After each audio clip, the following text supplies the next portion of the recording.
Welcome to BJ TV. ముందుగా headlines చూద్దాం.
ఇక వార్త వివరాల్లోకి వెళ్తే అనంతపురం నుంచి ఆదిలాబాద్ వరకు, శ్రీకాకుళం నుంచి పాలమూరు వరకు తెలుగు వారు ఎక్కడున్నా ఒకటే అని ఏపీ ముఖ్యమంత్రి టీడీపీ అధినేత చంద్రబాబు నాయుడు అన్నారు. హైదరాబాద్ హెచ్ఐసిసిలో అంతర్జాతీయ తెలుగు మహాసభలో ప్రారంభోత్సవ కార్యక్రమానికి ముఖ్య అతిథిగా హాజరై ఆయన మాట్లాడారు. బ్రెయిన్ గెయిన్ అవుతుందని తాను ఆనాడే చెప్పానని, ఆ రోజు నేను చెప్పింది ఇవాళ నిజమైందన్నారు. ఈ ప్రాంతం గొప్ప ఐటీ సిటీగా మారుతుందని ఆనాడే ఊహించానని, విజన్ 2020 తయారు చేసుకుని ఆనాడు ముందుకు వెళ్దామన్నారు. తెలుగు వారు ఎక్కడ ఉన్నా పరస్పరం సహకరించుకోవాలని సూచించారు. ఏఐ డీప్ టెక్నాలజీని తెలుగు వాళ్ళు అందిపుచ్చుకోవాలన్నారు. చేయొచ్చు, ప్రపంచాన్ని శాసించే శక్తి ఉంటుందని చెప్పి ఎప్పుడో చెప్పాను. ఇప్పుడు ఇక్కడే ర్యాపిడో ఉన్నాడు. ఒక ఆలోచన, ఒక చిన్న ఆలోచన ఈరోజు కోటీశ్వరుడు అయ్యాడు. అంటే మోటార్ బైకులన్నీ కూడా, 2 వీలర్స్ అన్నీ యాప్లో తీసుకొచ్చి సర్వీస్ ప్రొవైడ్ చేశాడు, లీడర్షిప్ ప్రొవైడ్ చేస్తున్నాడు. బ్రహ్మాండంగా ముందుకు పోయే పరిస్థితికి వచ్చారు. ఇప్పుడే ఒక అమ్మాయి, సుందరని అమ్మాయి అయితే work from home, work stations, coworking space.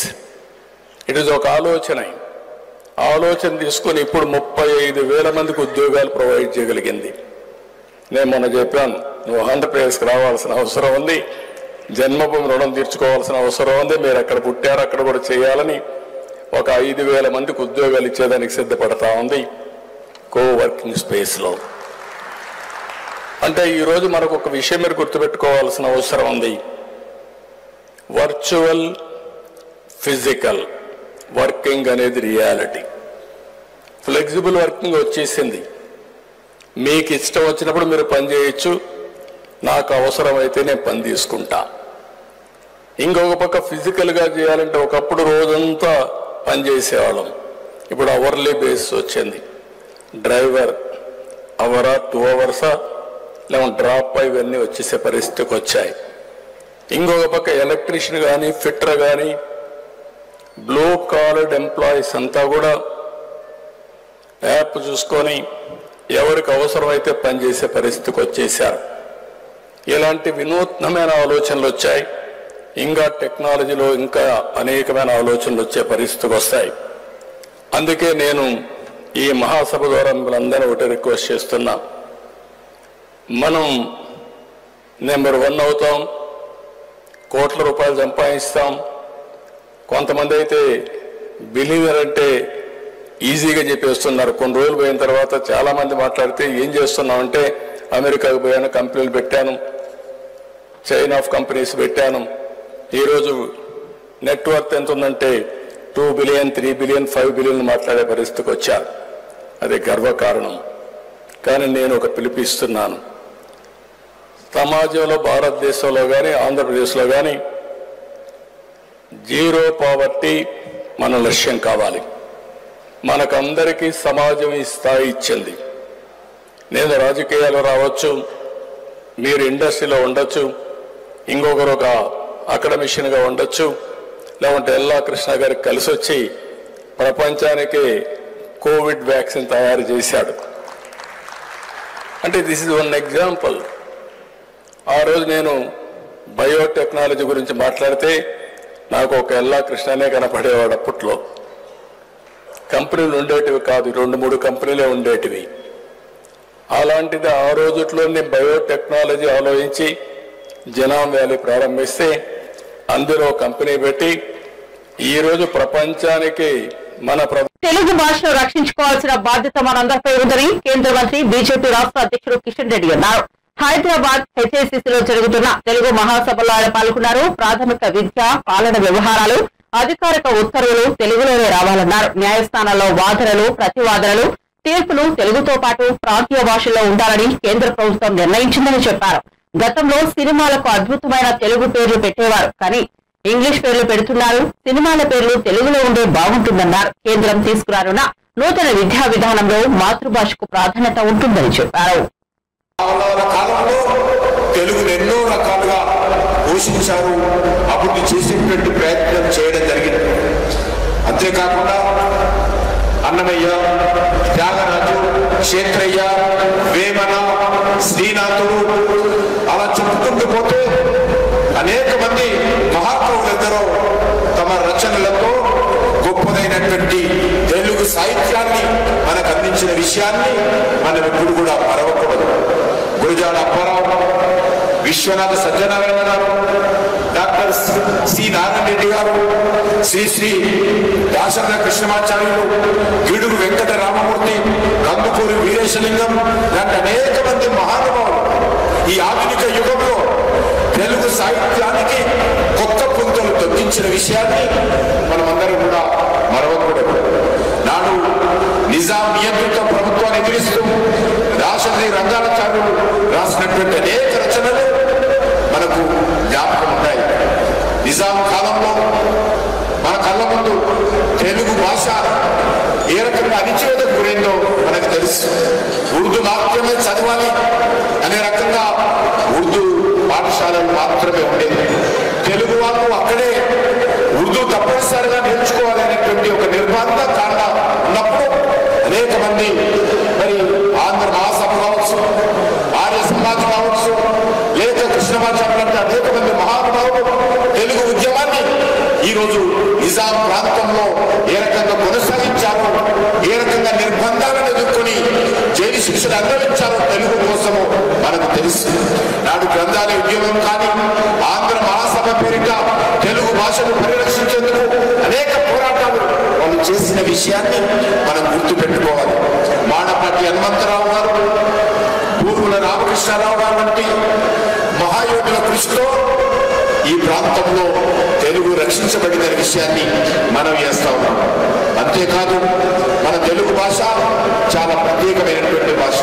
యక్షగానం కానీ, భగవత్ మేళ కానీ, అదే రకంగా బుర్రకథలు కానీ, మరి హరికథలు కానీ మన తెలుగు భాషకే ప్రత్యేకమైనటువంటి మరి కళారూపాలు. అవధానం మనకు తెలుసు. అవధానం అనేటువంటిది తెలుగు లేకపోతే సంస్కృతం తప్పిస్తే ప్రపంచంలో మరే భాషలో కూడా అవధానం లాంటి కళ లేదని విషయాన్ని, సాహిత్యం లేదని విషయాన్ని మనం గుర్తుపెట్టుకోవాలి. ఈరోజు మనం చూస్తా ఉన్నాం తెలుగు భాష. వైకుంఠ ఏకాదశి సందర్భంగా తిరుమల శ్రీవారిని దర్శించుకునేందుకు వచ్చే భక్తులకు ఎటువంటి ఇబ్బందులు లేకుండా చర్యలు తీసుకుంటున్నామని టీటీడీ చైర్మన్ బిఆర్ నాయుడు తెలిపారు. తిరుపతిలోని శ్రీ రామచంద్ర పుష్కరిణి వద్ద వైకుంఠ ఏకాదశి టోకన్ల జారీ కేంద్రాలను జేఈఓ గౌతమి, సివిఎస్ఓ శ్రీధర్ తో కలిసి ఆయన పరిశీలించారు. ఏర్పాట్లపై ఎప్పటికప్పుడు సమీక్ష చేస్తున్నామన్నారు.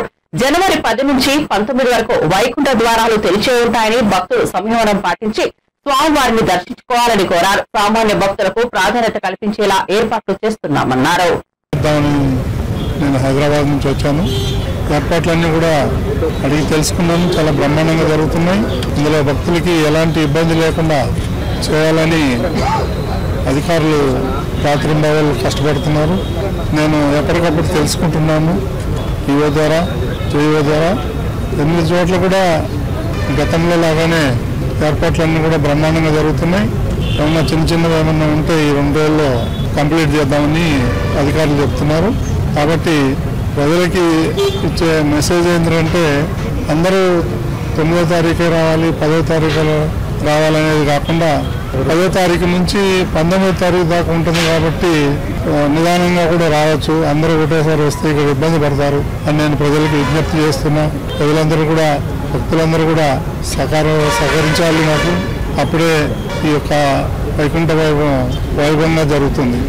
ఎన్నైతే జాగ్రత్తలు తీసుకోవాలో సెక్యూరిటీ పరంగా అన్ని రకంగా మన వాళ్ళు బ్రహ్మాండమైన ఏర్పాట్లు చేశారు. ఎలాంటి ఇబ్బందులు ఉండవు భక్తులకి. కుంభమేళ ఏర్పాట్లు జరుగుతున్నాయి. జేఈఓ గారు వెళ్ళి చూసొచ్చారు. అది అక్కడ కూడా 4 ఎకరాల్లో ఇక్కడ ఏదైతే నమూనా ఉందో దాని ప్రకారం అక్కడ కూడా చేస్తున్నారు. త్వరలోనే మీకు అవన్నీ విజువల్స్ కూడా ఇస్తారు. అందులో ఎలాంటి ఇబ్బంది లేదు. అది గవర్నమెంట్ దగ్గర ఉంది, రావాలి. మనమైతే టీటీడీ అయితే లెటర్ రాసింది. అది టీటీడీ లెటర్ స్థలం కాదు, అది గవర్నమెంట్ది. టూరిజం డిపార్ట్మెంట్కి ఇచ్చారు. వాళ్ళ దగ్గర నుంచి టీటీడీ తీసుకోవాలని మనం లెటర్ రాసాము. అది గవర్నమెంట్లో పెండింగ్ ఉంది. అది రాగానే మొదలు పెడదాం. సరే, వీళ్ళు వచ్చే వాళ్ళంతా సామాన్య భక్తులే.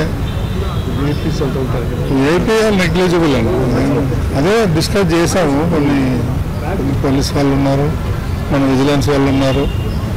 అందరూ కూడా రాత్రింబవళ్ళు కష్టపడుతున్నారు, పనిచేస్తున్నారు, ప్లాన్లు వేస్తున్నారు.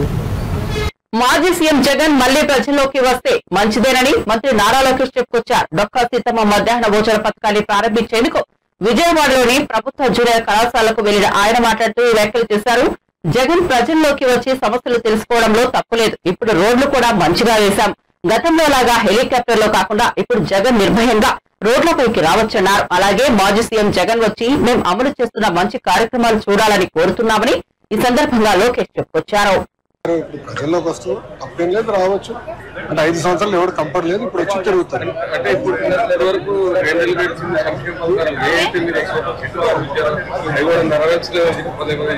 ఆల్రెడీ అయిపోయి 3 చేసాం, మిగతా కూడా చేస్తున్నాం. నాకు ఎలాంటి సందేహం లేదు.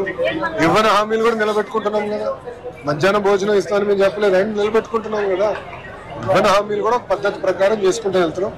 ఆయన ఇప్పుడు వస్తే మంచిదేలేండి, ఎందుకంటే రోడ్లన్నీ కూడా నీట్గా వేసాం. ఆయన హెలికాప్టర్లో కాకుండా రోడ్డు మార్గంలో ఎక్కడికైనా వెళ్ళొచ్చు. ఇప్పుడు రోడ్లు చాలా ఇంప్రూవ్ అయినాయి. ఇంకా చేయాల్సిన, అంటే 100% అన్ని రోడ్లు బాగున్నాయి నేను అన్ను. ఇంకా ఇంప్రూవ్ చేయాల్సిన అవసరం ఉంది.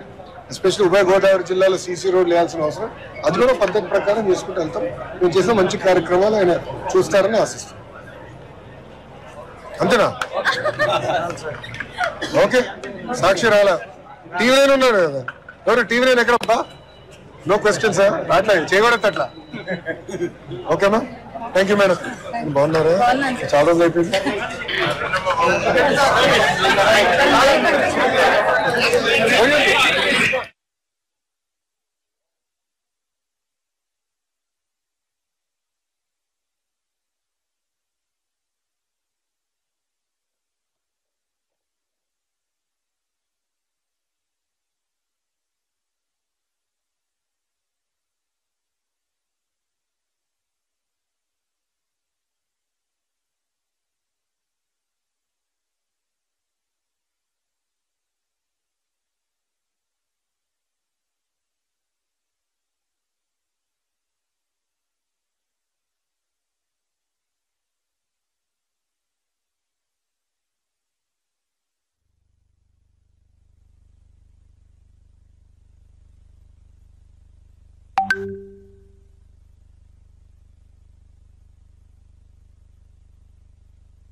మైక్ ఇస్తున్నా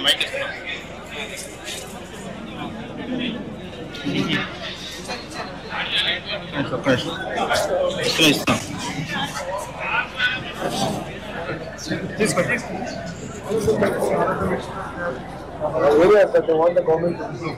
And one of the major focus areas is apart from infrastructure, how do you strengthen the curriculum, how do you give all the books, and also reintroduce the midday meal program. Introduce the midday meal program in junior colleges was the request and ask from the children back then. So as part of our public governance. అతి విశ్వాసం చిన్న చిన్న తప్పిదాల కారణంగా assembly ఎన్నికల్లో ఓడిపోయామని కేసీఆర్ దేశాన్ని శాసించే రోజులు వస్తాయని బీఆర్ఎస్ వర్కింగ్ ప్రెసిడెంట్ కేటీఆర్ అన్నారు. కాంగ్రెస్ అధికారంలోకి వచ్చి ఏడాది అవుతున్నా కాంగ్రెస్ నేతలు ఇంకా కేసీఆర్ పేరే తలుస్తున్నారని విమర్శించారు. పరిపాలన చేయడం చేతకాక రాష్ట్రం దివాళా తీసిందని కాంగ్రెస్ నేతలు అంటున్నారని ధ్వజమెత్తారు. కాంగ్రెస్ పార్టీకి పరిపాలన చేత కావడం లేదన్నారు. మేడిగడ్డ బ్యారేజీ దెబ్బతిన్నదని అంటున్నారని, కానీ అసలు దెబ్బతిన్నది రేవంత్ రెడ్డి బుర్ర అన్నారు. సిరిసిల్లలో ఏర్పాటు చేసిన బీఆర్ఎస్ కార్యకర్తల సమావేశంలో ఆయన మాట్లాడుతూ కాంగ్రెస్ లకు గ్యారంటీలో 6 గ్యారంటీలు మాత్రమే అమలైందన్నారు. ఒక 6-7 నెలల పాటు మాత్రం చూస్తే బాధ అనిపించేది. వచ్చిపోయేటప్పుడల్లా ఎండిపోయినట్టు మళ్ళీ ఎప్పటి లెక్క ఎండిపోయి మొత్తం మళ్ళీ ఎడారి లెక్క వాగు బాగా చండాలంగా ఉంటుండే.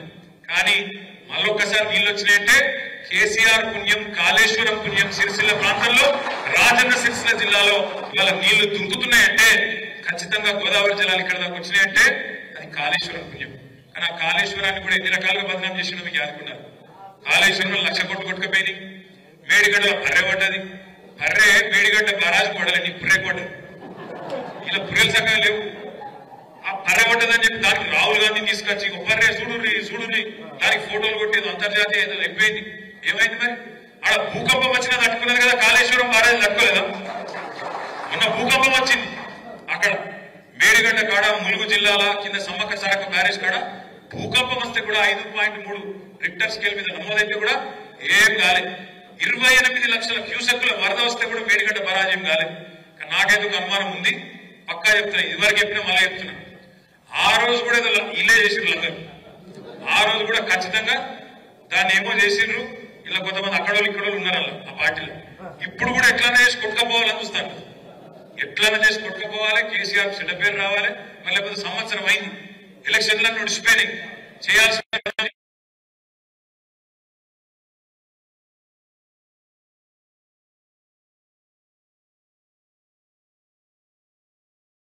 నీళ్లు మొత్తం చివరి పడి దాకా ఇవ్వచ్చు, ఎక్కడ కోదాడ దాకా ఇవ్వచ్చు కిందికి. కానీ ఆ పని చేస్తలేదు. ఎందుకు? వాళ్ళ భయం ఏందిరికైనా కాళేశ్వరం రిపేర్ చేసినాం అనుకో, మేడిగడ్డ రిపేర్ చేసినాం అనుకో, ఏం చేయాల్సి వస్తుంది? యాసంగిలో కూడా మళ్ళీ 1.5 ఎకరాలకు మళ్ళీ పైసలు ఇవ్వాలి. ఎట్లా ఎగబెట్టాలి కదా, ఎగబెట్టాలని ఈ కథ చేస్తున్నారు. దయచేసి నేను మిమ్మల్ని కోరేది ఒకటి, కొత్త సంవత్సరం మనం కూడా ఈ సంవత్సరం ఒక విషయంలో స్పష్టతతో ముందుకు పోదాం. ఈ సంవత్సరం మనకు స్థానిక సంస్థల ఎన్నికల సంవత్సరం కాబోతుంది.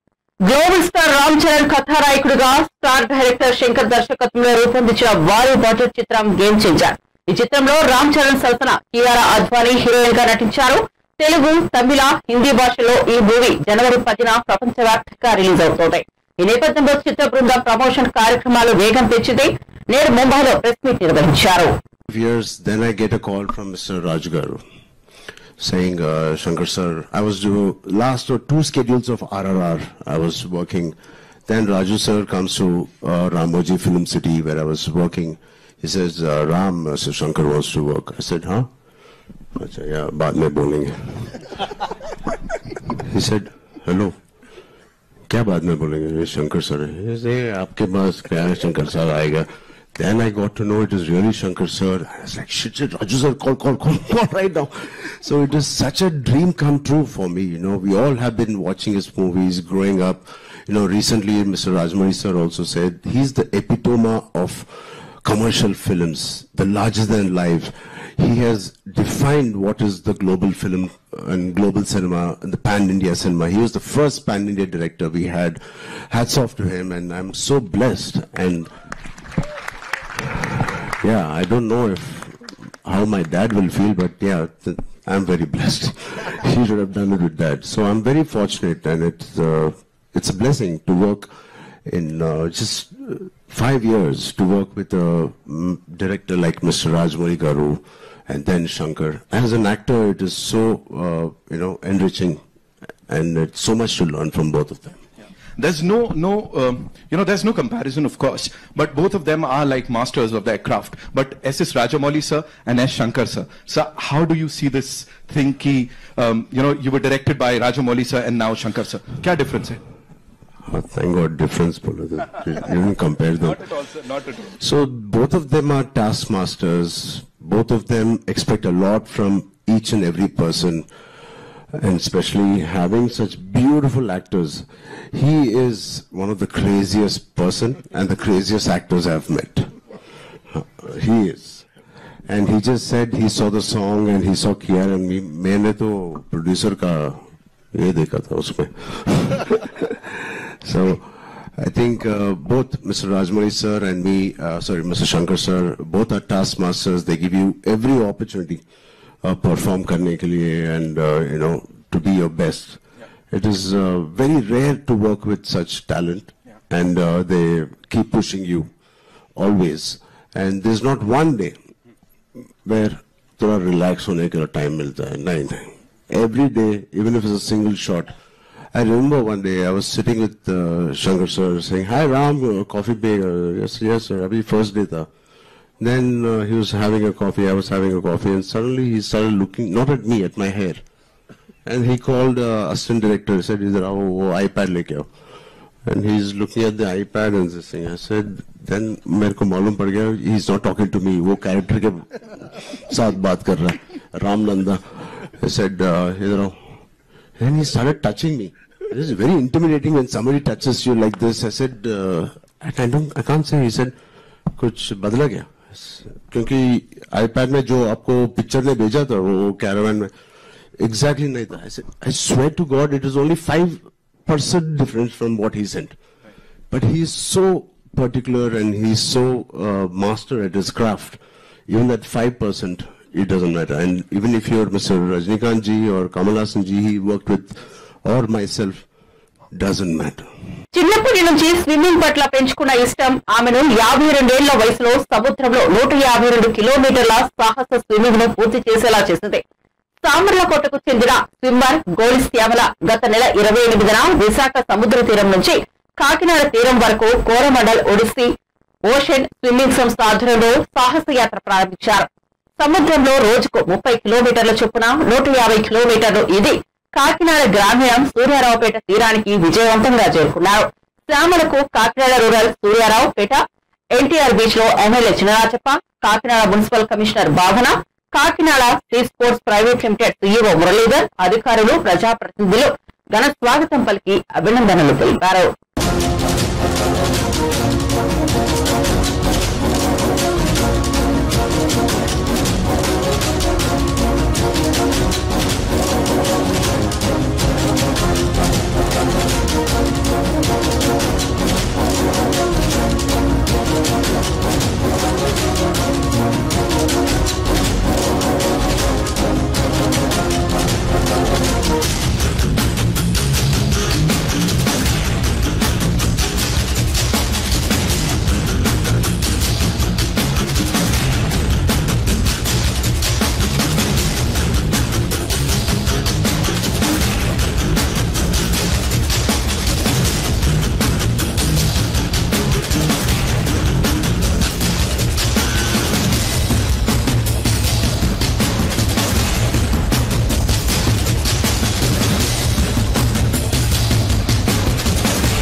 బాలీవుడ్ నటి జాన్వీ కపూర్ తిరుమల శ్రీవారిని దర్శించుకున్నారు. శ్రీవారి మెట్ల మార్గం గుండా తిరుమల చేరుకున్న ఆమె వీఐపీ బ్రేక్ దర్శన సమయంలో స్వామివారిని దర్శించుకుని ప్రత్యేక పూజలో పాల్గొన్నారు. ఈ మేరకు ఆమెకు టీటీడీ అధికారులు అన్ని ఏర్పాట్లు చేశారు. దర్శనం పూర్తయిన వెంటనే రంగనాయకుల మండపం ఆవరణలో జాన్వీ కపూర్ కు ఆలయ వేద పండితులు ఆశీర్వచనం చేసి స్వామివారి తీర్థ ప్రసాదాలను అందజేశారు.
Tollywood star hero Allu Arjun Pushpa 2 cinema విడుదల సందర్భంగా సంధ్యా థియేటర్ లో జరిగిన తొక్కిసలాట ఘటన సంచలనంగా మారిన విషయం తెలిసిందే.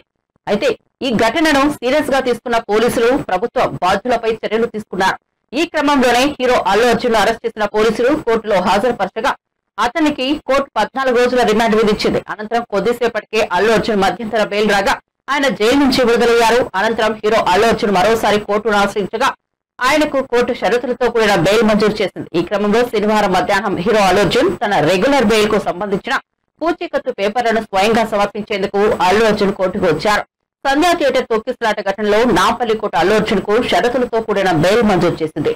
50,000 చొప్పున 2 పూచీకత్తులు సమర్పించాలని ఆదేశించింది. సాక్షులను ప్రభావితం చేయవద్దని, కేసును ప్రభావితం చేసేలా మాట్లాడవద్దని స్పష్టం చేసింది. బులెటిన్ ముగించే ముందు హెడ్లైన్స్ మరోసారి చూద్దాం.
మరిన్ని అప్డేట్స్ కోసం చూస్తూనే ఉండండి బీజే టీవీ.